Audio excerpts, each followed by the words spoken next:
What is going on, Yeet Nation? Welcome to another episode of Cowboys Talk. This time I'm discussing the Week 4 victory over the New England Patriots. So, it's currently Thursday as I'm filming this.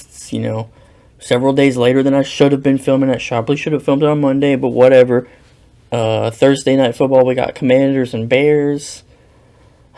Chicago, hopefully pull out a victory there. I don't personally see that happening because Chicago is awful.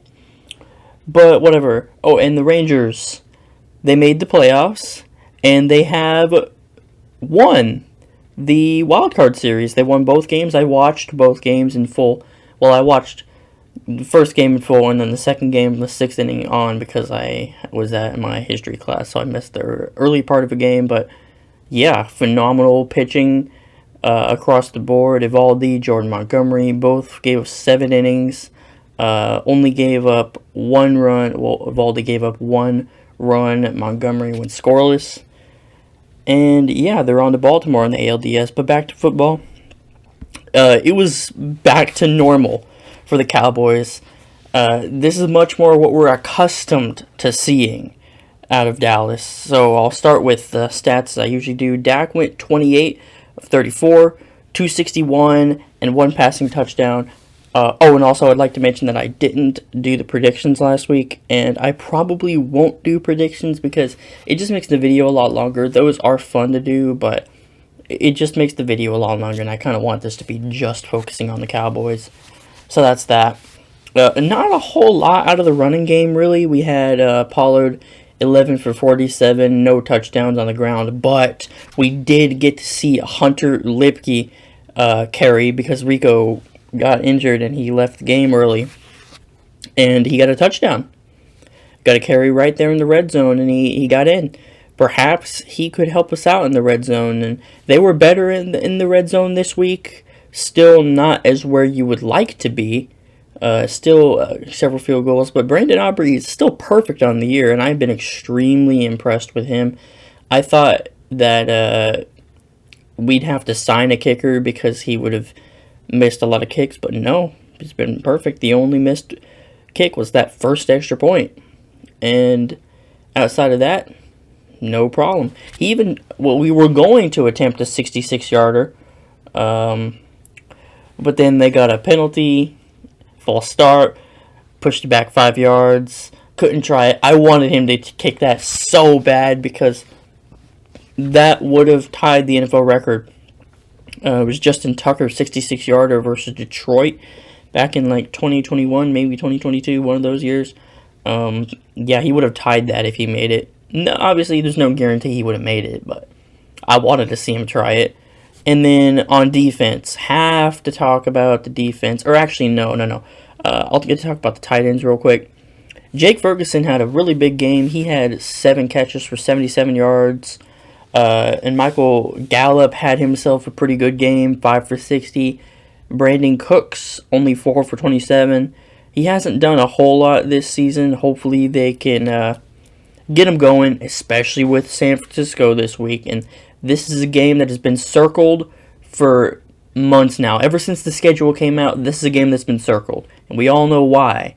It's because they've sent us home in the past 2 years.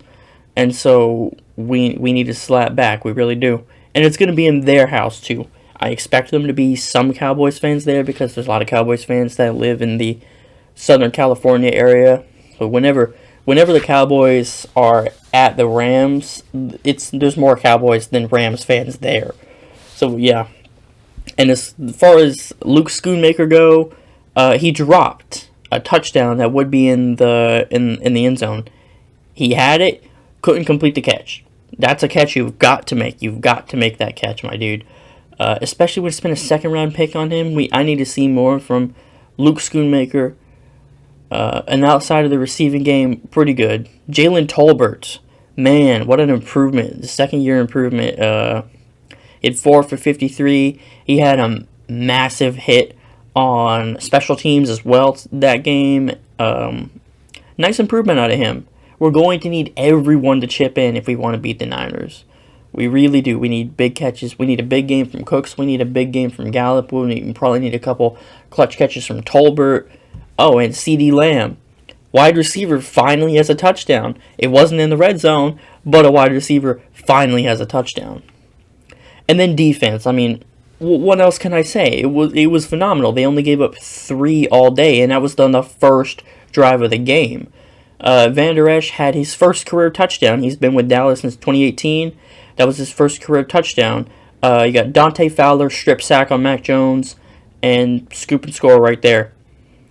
And then the secondary was really good. Deron Bland, 2 picks. He has 3, which leads the league right now. One of them being a pick 6. He almost, Mac Jones threw a ball. He almost got it. Made a bit of a mistake. Second time around, he didn't make that same mistake. He got it. And the trenches was really good. Mozzie Smith looking improved. Neville Gallimore, of all people. There's a bug in here, of course there is. Mozzie Smith. I was saying Mozzie Smith. Neville Gallimore even had a day. So, yeah, I was really impressed with the defense. 38-3. That's a 35-point victory. Largest margin of biggest loss of Bill Belichick's coaching career. He's been coaching for 29 years, and that was his biggest loss, which is just insane. And they even benched Mac Jones in the third because, I mean, yeah, he was playing horribly, but to his point, why would you leave him in the game? You're not going to win this game. You're down. I think they were down. It's 31-3 at that point. I think when they benched him, there's no point in keeping him in the game. And I already mentioned how Brandon Aubrey was improved. So that's really about it.